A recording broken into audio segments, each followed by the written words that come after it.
Hello, my name is Craig. I'll be your server tonight. Can I get you started on something? Yes, I'd like to listen to a new episode of Southern Hang Podcast, but I'd like no movie quotes. Keep the music talk on the side. Hold all talk about vacations or boats. However, I would like to add in on top some childhood stories and more talking desserts. That banana pudding guy is funny. Listeners, this week we're talking stories from our servers' days or time in the customer service industries. I know we all did time serving. All people, I feel, should have to spend a little time in the serving industry so they can get a feel for what everybody does. It's a tough gig, man. Being in the weeds is not a joke. I know. To this day, I still have this server nightmare. I'm 52 years old, 30 years ish removed from my last serving gig, bartending gig, and I still have where I'll wake up and I'm like, holy shit, I was having my server nightmare. Couldn't ring in stuff. I had 4 tables. I just got my 8th table. Oh no. Yeah. I had 3 12 tops of 85-year-old ladies wanting separate checks and all individual meals, and it was in specialized items, and I woke up in a night sweat. So yeah, the server industry, man, we all did it, right? Fun stuff, man. I like how you said we all did time there, like it's a prison sentence. Buddy, I think I think everybody needs to, so they can respect what those. I think you were working at the wrong place. Well, when you talk about my work history, there's a shot. Who knows? Before the mature guy that y'all know me as now, the back in the day in college, it wasn't much for me to up and switch a serving position. So I think that's kind of the nature of the industry too, though. I mean, it's not. I don't think that's just you. I definitely was in that spot. But back to what you were talking about, the nightmare. I feel like the nightmare is something that anybody that has worked in the industry, especially in serving, is something that you just it. You do know it, and it's not a. We've all had it, and it is the similar. Just talking about the weeds, it may vary a little bit, but it's there. Everybody's got that. Yes. And when you have that dream, it's like, oh my gosh, I forgot how to do this. Yet they keep seating me tables. Like, why are they seating people in my section? I don't know what I'm doing anymore. Absolutely. Yeah. Have you guys, and I'm 49. I have got, it's been 20, I don't even know how many years, more than 20 years since I've waited a table. And it is, when it's in the nightmare, when I wake up from it, it is so fresh. And I feel like I'm right in the middle of all of it. And it could be a restaurant that I just visited. Like I could be serving tables at not even at the restaurant that I was at. Is your all's changing like that too? Or are you guys right back where you were when you were 23? I only waited tables at one place. And so all of my dreams happen at that place. But I will tell you, as you said, there is nothing like the stress of a dream of waiting tables and being in the weeds. But there is nothing like the relief of waking up, realizing, oh, thank God, I do not have to work myself out of those weeds. Yeah, or that wasn't a real right. I've had that where I'm like, don't I have a professional job now? Or I shouldn't say non-professional, because that I made some of my greatest money ever made on a single day was serving tables. So, but I'm like, I thought I had a job. Why am I, trying to learn how to ring in things on the the little system there and push the buttons again? Oh yeah, when you wake up, you're like, oh, thank you. I'm not actually in all that stuff because it's real, man. That is apparently it sticks with you for years because it's been a long time since I've been in the industry, and it's still there. Waking up, frightened. Yeah. It's funny. So we're all old, right? And Neil, you referenced you worked at one place. We worked there together for a couple summers. they didn't have the fancy system, right? This was a little family-owned operation at the time, and I want to say like the computer system was like MS DOS, right? So they had the keyboard and with like little paper cutouts of what it was. So chicken fingers or a cup of chowder, or if you knew the code, you could just type it in. 102 cup of chowder, 103 bowl of chowder, 401 iced tea. I still remember that shit to this day. Yeah, 406 coffee. Damn, that's amazing. That's some ancient stuff, man. Yeah. I wonder how much stuff has just not been able to put into your all's head because that shit is in your head. Oh, it's living there. Just the storage, Mm-hmm. the storage space is just not. What is missing? The other thing that has stuck with me is the way that I carry like a box. Like if I'm moving and I go to carry a box, I carry it like a tray. And all my kids are like, Dad, why the hell are you carrying a box like that? And I'm like, well, that's how you carry stuff. I thought you were going to say showing off or something. I thought you were going to say 3 glasses, being able to have 3 glasses in one hand, that type of thing. I can do that too. That's all the time. People are like, what do you, Yeah, multiple plates. Do you do I can do 3 or 4 plates down the arm. That's no big deal. I can still hold 3 cups in one hand. Absolutely. Yep. And then of course after we're done eating at a restaurant, we got to help our people pre-bus, right? Buddy, so that is definitely when we go out to eat, I'm the pre-bus king. When we came here at dinner, before the server even gets there, my table is the cleanest table. I've got everything organized, stacked, ready to go. Straws are made, everything's stacked in the right places. So when that server comes back, they're like, "Oh, okay, thank you." And I'm like, "Buddy, it's like an issue. As soon as we start finishing our dinner, I'm already pre-bussing. I'm pre-bussing the whole table to make sure that my table is organized and ready to go for that when that server comes by. That we got them taken care of. Yeah, you go ahead and drop the term pre-bus, and then they get happy because they know they're getting a good tip. Oh like, yeah, oh yeah, I got That's a waiter. Right. Yeah. Uh-huh. Speaking of good tip, the kiss of fucking death. When you have a table, right? You're in a zone. We talked about the weeds a second ago, but like you're in a zone, things are going good, and you get that table and they said, "Oh, this has been the best thing ever." That's the kiss of death right there. You're not getting 15%. You're not getting 20%. You're getting like 1.5%. Yeah, at best. 7. Yeah. You're getting a hug. You're getting a hug. Yeah. For firm handshake, carton of cigarettes.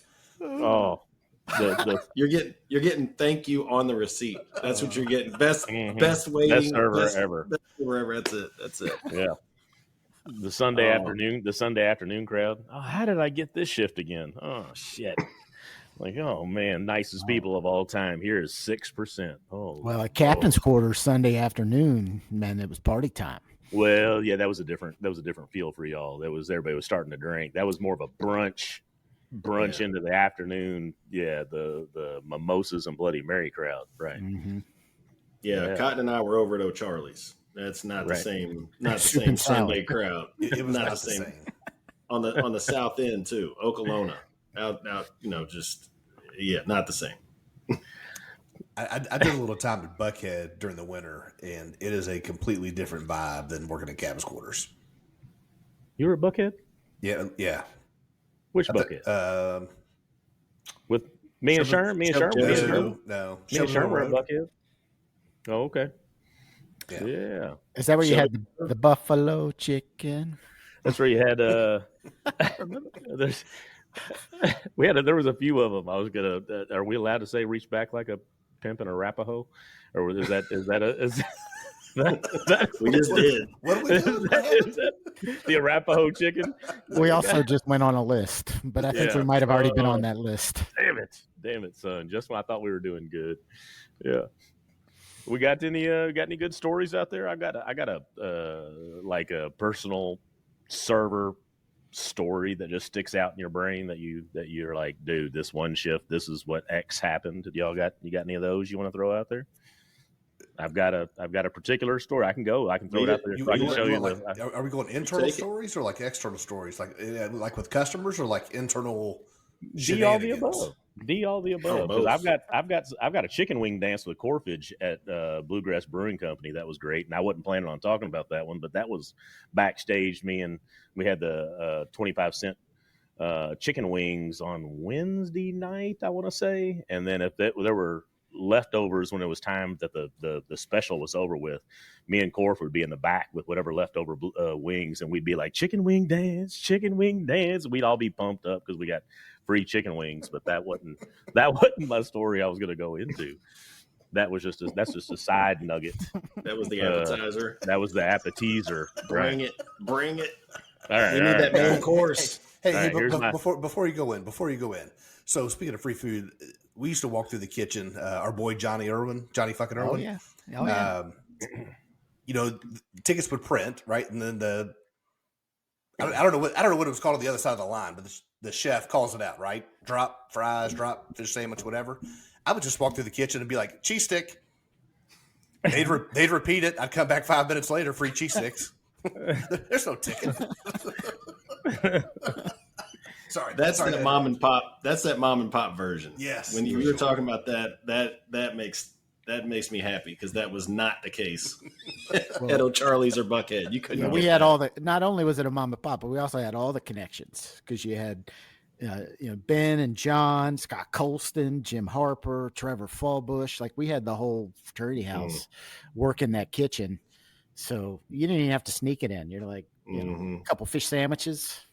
I didn't even know Harper had a first name until we were older. I just thought his name was Harper. I thought it was like Madonna. I just thought he had one name. And so you're like, I'm like, is Jim Harper related to the Harper we went to college with? We ran around with? Is that the same guy?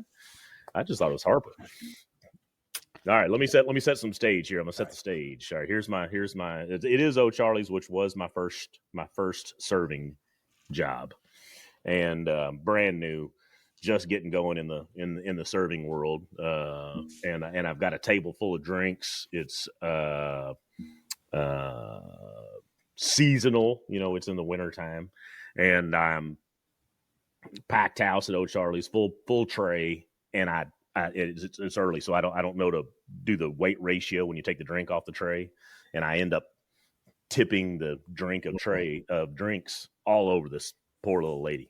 And oh my God, I'm sorry. I apologize profusely. The table was super cool with me. And it's not like I drenched her, but it definitely got on a right shoulder and got her pretty wet. And I'm, can't believe it. I apologize. Family was cool as shit. And we go on and they leave me a good tip. We, don't worry about it. We're all good. It's about an hour or so later. I'm still rolling. Place is still, 30, 45-minute wait. The place is backed up and the front door opens and in comes Santa Claus. And Santa Claus walks into the building, walks up to me, hands me a candy cane, and he goes, "You have a Merry Christmas. Let's not try to drop any drinks on any people today." And turns around and walks out of the restaurant. And all the people are looking at me. I'm looking at them like, what in the hell just happened here? Santa Claus just gave me a candy cane. And this is 45 minutes to an hour after I'd spilled the drink. So we've moved on. We're trying to serve tables and get our shit. And I'm like, what in the fuck was that? Santa Claus just came in, handed me this candy cane, tells me to watch out with my spilling drinks and then leaves. And so I keep doing all my stuff and I'm like, okay, people are asking me what that was about. I'm like, I have no idea. About 30 minutes later, I walk back by the bar. The dad from the family is sitting at the bar and he winks at me and I'm like, and he's like, "Santa come talk to you?" And I'm like, and he had dressed up as Santa Claus. I don't know if he had a job or what how he come across a Santa Claus suit, but he had gone out, had a Santa Claus suit in, walk back in, said hi to me. And then he went and sat at the bar. When I saw him, I go, "Oh!" I gave him a hug, and we said hi. He was like, "Oh, dude, that was awesome. I love seeing your face. It was one of the coolest things that did." So they go to dinner. They go home. What do y'all want to do? Everybody's like, I'm tired. I'm going to go to bed. He's like, "I'm going to put on the suit and go back and fuck with this guy." I'm going to go. Yeah, that kid's going to get it. Yeah, that's right. It was great. I was like, what in the hell? Oh, yeah. And then when I saw him at the bar, he just winked at me, and I was like, and then I realized he was Santa, and I'm like, oh man, like it was one of the coolest days, and for them to do all that, it was funny that he did all that. But hell yeah, that was all right. Southern Hang research department. We need to find that dude. Find Santa. Yeah, circa 1993 to 5-ish, somewhere in there. O'Charlie's. It's a good one. Back when O'Charlie's wasn't on my list of places that I can't go to anymore. So O'Charlie's currently on the list. I don't even know if there's one open anymore. I was gonna say I think they closed them all down. They lost all the good talent. Santa put them on the naughty list. They had to shut that shit down. Right. That was the place. The appetizers, we would get off work, and that was like when you got off your shift from other restaurants I worked at, you'd end up at O'Charlie's and do the late appetizers and drinks at O'Charlie's, and that was the move after you got off your shift.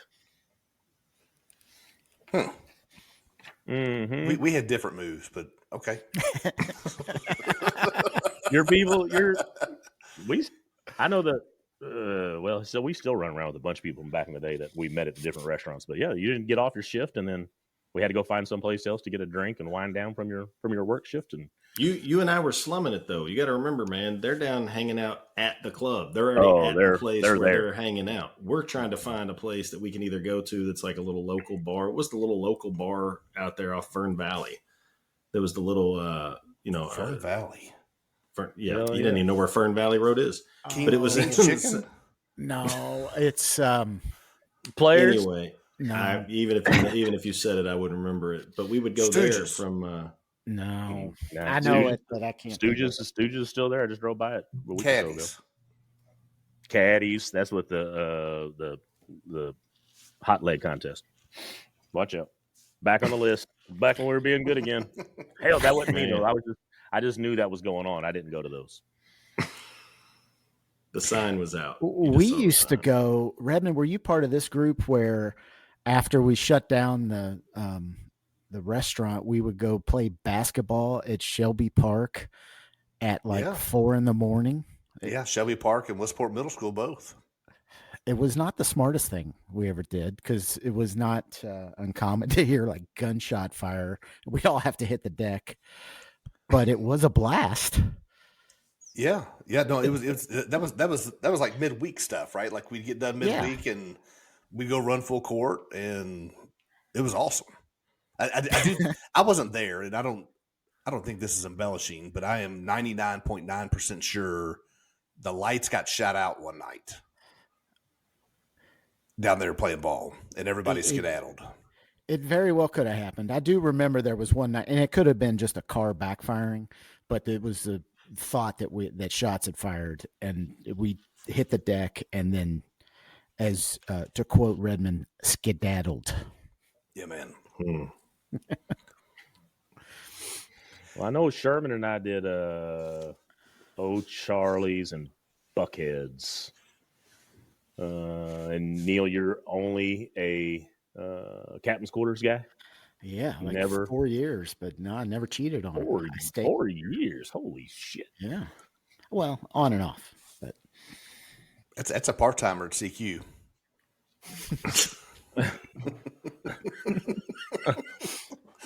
I also did the brewery and the Thunderdome, which is completely different, completely different world. With the musicians and the bands coming through at the Thunderdome, and then the that's bar backing and bartender. Yeah.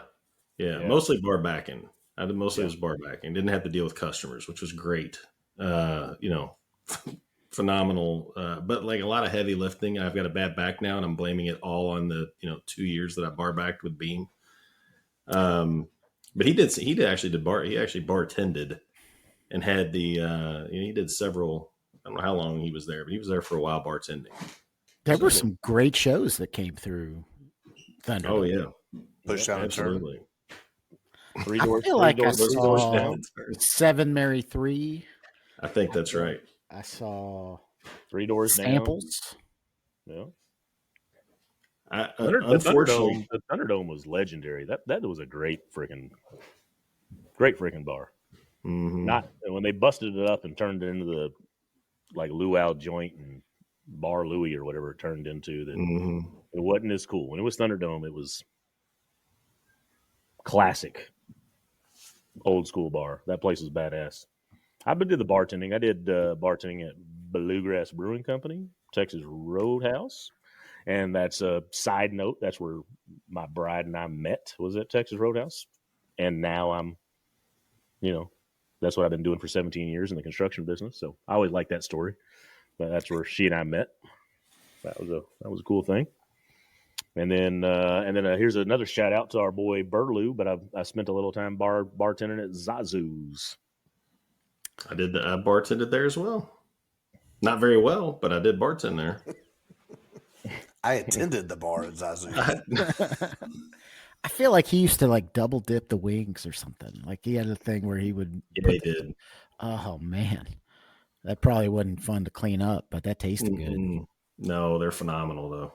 That was that's part of the thing. I think when you work in the industry is getting food that is not on the menu. Talking to the chefs or whoever that figures out some tricks or whatever they've got. There's something to mix it up. Because you're there let's say you're working 5 days, however many shifts you're working, you're eating a meal every time you're in there, you're eating the same thing over and over. And then you get somebody that just throws you something that's just crazy, whatever it is. And it's like, yeah, I made this up. You just try it out. And it's, even if it's double dipped wings instead of just wings, it's just something to mix it up, man. It's awesome. I like that we had like 3 or 4 of us living in a house, multiple houses that I lived in with multiple fellas that were in the business. But we would all bring food home from where we worked at, and then trade with the other guys because they were coming home from someplace. You were like so tired of where you were eating at, name wherever restaurant. But then Pervez would be at an Italian. He'd always come home with Italian food. Robbie'd come home from wherever, and he'd have something different. And then we were like, oh, sweet. We used switch to up. I was gonna say we used to call Corf Diesel when he was down at KT's. Be like, hey, when you come home, you need to bring some of that queso with you. Oh yeah, make it so. You were talking about tables, Craig, and pre-bussing, right? So like everybody knew that, or the server probably knows that you're in the industry, right? So there's some etiquette to having to going out to eat.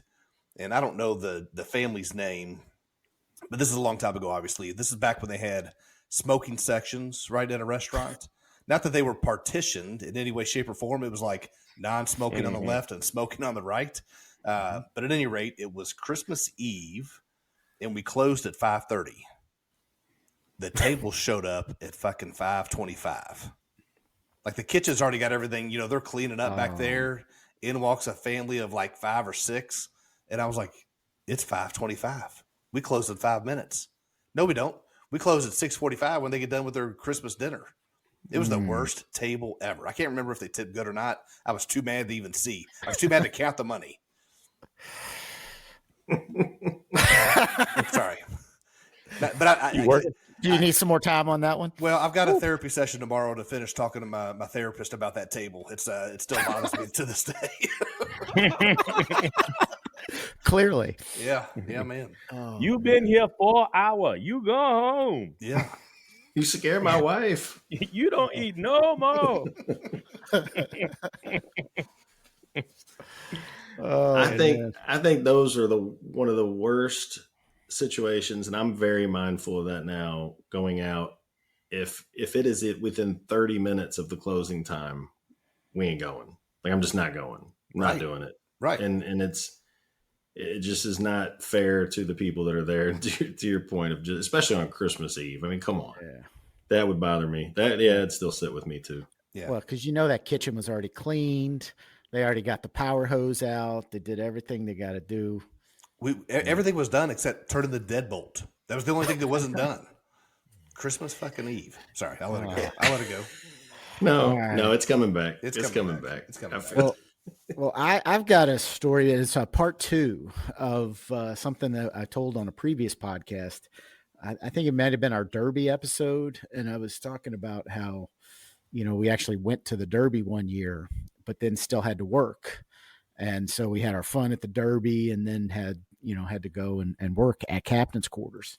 Oh. The other part of that story, the part I forgot, and this is like the great opportunity to hit this part of the story that I didn't hit on that episode, which is I remember showing up to work. It's probably like a 5 o'clock shift or something.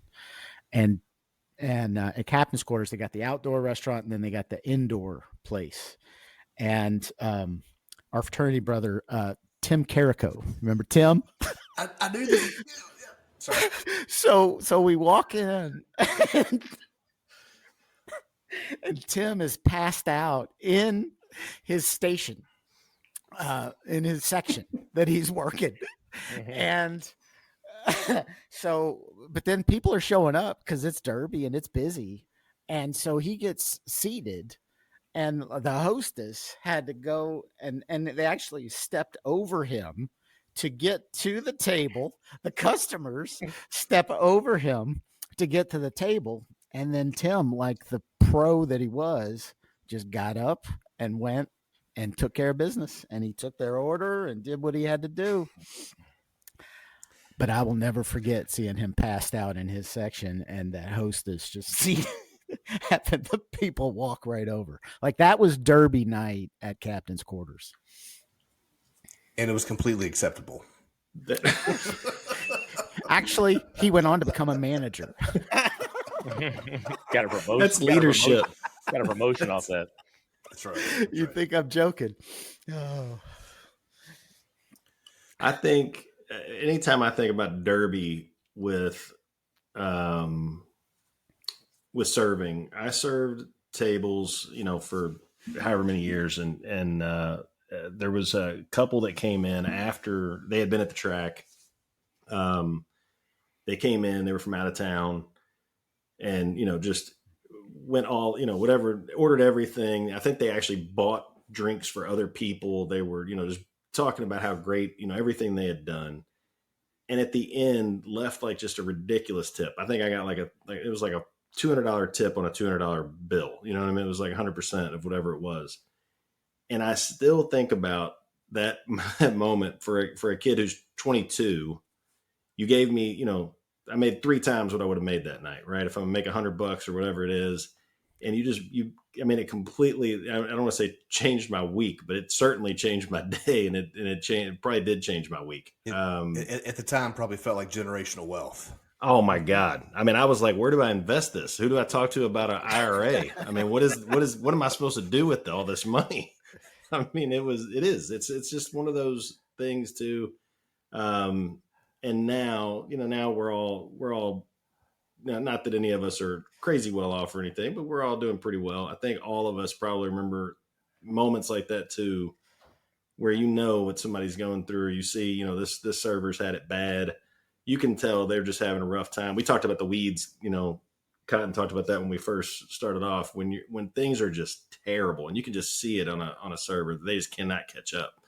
And I'll think about that now too, of like, the moment that somebody handed me a bigger tip than certainly than I deserved. But maybe that I didn't expect to, and, kind of pass that along and pass it back, and kind of, it's one of those moments you can kind of give back a little bit, I guess. I don't know what other words, but lift somebody's spirits pretty easily. That's fun. Yeah, it was different. It was different back then. Like when I finally made the decision, okay, Tammy's here. This seems pretty official. I need to figure out how to have longevity in my life with insurance, and let's do something that's got a little more long term. That was a hard move, man. I was so used to, hey, if I was broke, I just picked up an extra shift, and I always had cash on me, and never was broke. And then when I was like, I'm going into a trade, and man, I switched, and I was like one of the first ones in our house. I'm living with Pervez and Robbie at the time. They're still serving tables, and all of us are working towards something, but I'm now getting up at 5:30 in the morning. They're all maybe going to bed about an hour and a half before that, because they're still working late and then going out and all that. I'm like, holy moly, that was a tough switch to come out of that world and move into the, okay, let's get up early in the morning guy. That was some serious pain. No, it's a big Especially- difference, man. It's a big difference. Sure, you Yeah. referenced being in the weeds and seeing it on somebody's face. So there was a running gag done at the quarters for the newbies, and you had to read the room, right? Like they couldn't be truly in the weeds, but they had to be busy enough, right? So like it's a little bit of chaos. People are yelling in the kitchen. It's like, hey, go get the baked beans. And it's like, okay, where are they? Right? Like you're just trying to help at that point, right? It's like, go to the cooler, get the baked beans. You go to the walk-in, you can't find the baked beans. You come back, it's like you've been in there 2 minutes. You're like, hey, I can't find the baked beans. They start yelling at you. Second shelf, go get the fucking baked beans. So you go back in the cooler. There's still no baked beans, right? Like you can't find them. You're like, hey, is this what you're calling baked beans? I don't even know what this is. And finally, like, after 5 minutes, the head chef's, he's had enough. He's like, we don't have baked beans, you jackass. Like, look at your menu. There's no baked beans in this restaurant. So now not only have you been busy and you're on the borderline of being in the weeds, now you're truly just, sucking hind tit trying to figure things out. So running gag. The worst thing at CQ when you were the one thing you were guaranteed to go in the weeds after if somebody would order a Lodge Sundae. Oh, no doubt.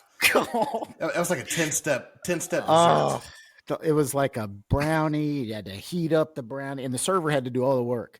And you had to like ice cream and all the stuff. If somebody ordered a Lodge Sundae, which was phenomenal dessert, by the delicious. way, but it was guaranteed to go in the weeds as soon as somebody ordered it.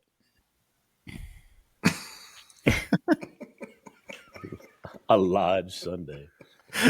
Yep, it's etched in my brain. What was the number of that one? Yeah. Do you guys remember the number of that one? No, I got it was. nothing on that. It was. I knew it. They were like, For some reason, we were always out of them when I was working. Like, oh nope, we're out of those. 86. Lodge Sundays are 86 tonight. Sorry, folks. And Sure, but I had 86 is like a in the universe, like it is everybody knows what 86 means, and that came from the restaurant industry that you're out of, whatever, which I just enjoy using all the time, but now it's more popular. It's not as fun. What were you gonna say, Neil? Well, you mentioned the memory of somebody making your day with a big tip. I had the opposite happen to me where I was a good server, I promise. But so my mom came in with a bunch of people from her office and they were entertaining people. And so they asked for my section and there were it was a huge party of like 20 people. And they were all, drinking. They were just having a big business dinner. And so we got to the end of the night and I delivered the check to the guy. And I remember it was the tab was $493. I remember that specifically because he tipped me $7 to round up to 500. And so I took it to the bar. I didn't even pay attention, right? A lot of times, you just grab the slip and you go. And I took it to the bartender and they're like, what the hell kind of service did you give these people? And I looked down and he had given me $7, but they were just fucking with me. And so then I got back and they gave me a bunch of cash as my tip, but it made me look bad in front of the bartender who probably still to this day thinks I'm the world's worst server because I got a $7 tip on a $493 tab. Was that Cindy Zachary? Yeah, probably. Yeah. Hey, so that kind of leads to another conversation. Do you have those people? No names needed to be thrown out there, but I've got at least 2 or 3 in my life that when we go out to dinner and they say they're going to pay, I'm like, I have to wait until they're done paying, and then when they walk away, then I look at their tab because I know they're awful tippers. Mm-hmm. And so I'm like, and so they'll pay, and I appreciate they picked up the tab, but then they're like, yeah, $120, let's leave them $6. And I'm like, so I have to wait, and then they walk away from the table, and then I throw down, $20, $25, whatever, and I'm like, because I know that I'm like, holy moly, who allowed you to do, to think you could be the person in charge of, paying for dinner? I use the, can I get the tip? Yeah. Because that way, you know, whatever they're saying, if they're paying for it, and you know, can I at least leave the tip and then go from there? Sometimes it works, not always. Oh yeah. We had, speaking of service, there's probably a million stories you could tell, right? But we had one thing. It was I was Jamaican that summer. I had like 5 jobs all at once. I was working like at the Alumni Association during the day, and then I was working for Edie's Great Ice Cream, and then Captain's Quarters, and I feel like I had another one. But at Edie's, you could go once a month to the warehouse, and if like the sleeve of 6 broke up, you were able to take it, right? So, you know, Ben and Jerry's ice cream came in a pack of 8. If it broke, you could take one. So I would do that, right? Do my shift, and then go to Captain's Quarters to put all the ice cream into the freezer. And then we had the Cool Kids Club. So after the shift was over, our boy Jason Vaughn was bartending that summer. We'd bring the ice cream up and be like, okay, we've got English Toffee Crunch. What goes good with this? And it was like rattlesnakes. So we made alcoholic milkshakes. It was phenomenal. And everybody would line up, like 10 of us at the bar. He's back there. Let's try this. Oh, phenomenal. And then every now and then, you know, we didn't do so good, but it was an awesome summer, man. Is that where the mudslides came from? You're the inventor of a mudslide. I don't know if we invented them, but we might have perfected a thing or two. That's for sure. Yeah. The frozen alcohol drinks are good. Yeah, man. Hell yeah. Those walked so the espresso martinis could run. Oh yeah, the espresso martini. See, that was Beam and I would bar backing would talk to the bartenders about leaving us, you know, drinks in the freezer, so then we could go in. Nobody else is in there, so we'd go in. That was an easy place to be drinking. We were drinking at 2:00 before it is. This is in the 2:00 at night, to be clear, but before the shift's even over, to start going from there, because you're there. The bar doesn't close till 4:00, so you're getting your shots, and mostly it was rattlesnakes and other stuff to kind of get you started before the 4:00 time hit, and then you ended up having beers. Ooh, I don't know how you live that like at 4:00. I never did do that. I never did have the server shift or the place that I did the 4:00. Now I was at plenty of places till 4:00. I don't know why I complain about act like I couldn't have done it, but I was never the worker. I was the partaker. That was it was just a different mindset completely. And by the way, now I am sober, so that probably was probably should have picked up on a couple things back then, but that would have been one of them. I got the job. Probably not a good move. So I got one short one that I feel like we need to wrap this thing up. But we're working. It's summertime, and we're still down at the house. We're all living in the fraternity house, and it's Clark. What is Greg Whittacow, and I'm trying to think of who else was there. Greg was the worst server by far. Greg, the worst server in the history of serving. But we're working a double at Harmony Landing, and the second half, everybody else is coming in. I worked the morning shift, and then he had about an hour and a half break, and then the evening shift would come in, and it's a wedding that night, and Greg and Clark call, and they're like, cars broke down, we can't make it in there. We can't get in, sorry. Greg was riding with me, and my car's broke down. So they're like, Craig, will you go back, and we need them. We need them tonight. We've got this wedding that we're doing. All right. So I drive back to the house. I get there. They're all like halfway through a case of whatever they're drinking. They're like, we're car's not broke down. We don't want to go back anymore. We don't want to do that. And I'm like, come on, guys. They told me I was coming to get y'all. I'm supposed to bring y'all back in. They're like, screw it. Start drinking with me. And I'm like, no. Well, you know where this went to. 20 minutes, 10 minutes later, now none of us are going back for the second shift. So, this is before cell phones, so they didn't know where you were. No, we just MIA. Man, to this day, I still feel bad. I'm like, never showed up. Don't know what happened to that wedding party, how it got turned, if the wedding went okay that night. I have no idea, but there was at least 6 servers that were supposed to be there, and 3 of them spent the rest of the afternoon at the teak house drinking Rolling Rock. Email us at southernhang@gmail.com if your wedding Yeah. was ruined because servers didn't show up. If it's the Right. same guy, let's just picture it's the same guy that is Santa Claus. It's his Oh, daughter. he liked me. He liked the me, and same. now he liked me, and then now he doesn't like me at all. You ain't Yeah. getting any more winks from Santa, No. buddy. Well, shit. Yeah. Oh well. It was a good run. It was a good run. Well, boys, let's shut it down, I think, and let's make sure no more of those server stories come out before we get ourselves in more trouble. That's right. And Yeah. be happy. It was a great time. I loved it, but I'd be happier if these server nightmares would eventually go away, and they're less and less. But that is still a thing, man. The weeds is a serious thing. So. Sorry. We've got room tomorrow at the therapy session if you want to join us. When, we talk about some being in the weeds. Get you some chicken vaginas or something. Some Yeah. quake zone. That is- Yeah. Little jalapenos. And a Lodge All right. Sunday. That's right. Mhm. All right, boys. Y'all be good. We'll talk to you next week. See you guys. Be good, fellas. Later, Peace guys. out.